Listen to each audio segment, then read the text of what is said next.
Look, if a career Justice Department official came to you and said, "What do I do? I'm seeing this, but I got to protect my job.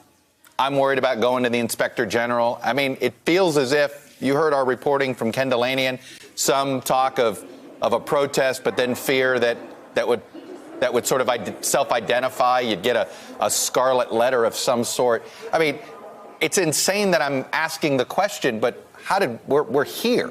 What do you do if you're at Justice? One way to do it is just keep your head down and do your job. But if you're seeing things that are really wrong, you can do what a lot of whistleblowers did at EPA that put the skids under Scott Pruitt, who was trying to corrupt that organization. And we got rid of him based on a lot of whistleblower information that came into our committee.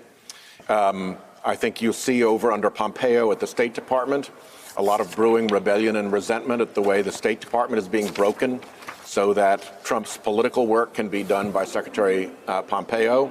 And here at the Justice Department, which should never be this way, we're seeing a lot of the firewalls that protect prosecutions from political influence from being completely overridden by this administration.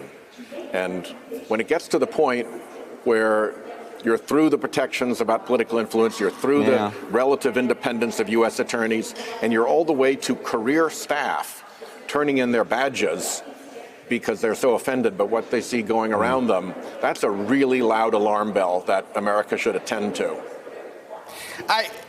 Are we at the point where we cannot trust a political appointee to be in charge of justice?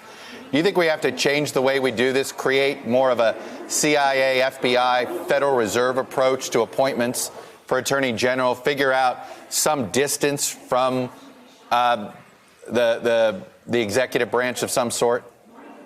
Well, so far you've got the Inspector General, and they've done a pretty good job. You've got the Office of Professional Responsibility, which has not accomplished much, but it's still there and in theory mostly independent. You have the career staff who are in a position to blow the whistle on things that they think are wrong. So I'd want to let this play out a little bit further before I start suggesting other changes. You got to remember the Department of Justice has been there for decades. And since Attorney General Mitchell in the Nixon administration has by and large done a pretty good job. When Karl Rove and W. Bush started to mess with it and fire their U.S. attorneys because they weren't playing politics right, that all blew up in their face and led to Attorney General Gonzalez being fired, basically, forced to resign. So I think it's too early in the game to say that the Department of Justice can't heal thyself. But certainly the administration of Attorney General Barr is a serious problem for the ethics and the integrity of the Department of Justice.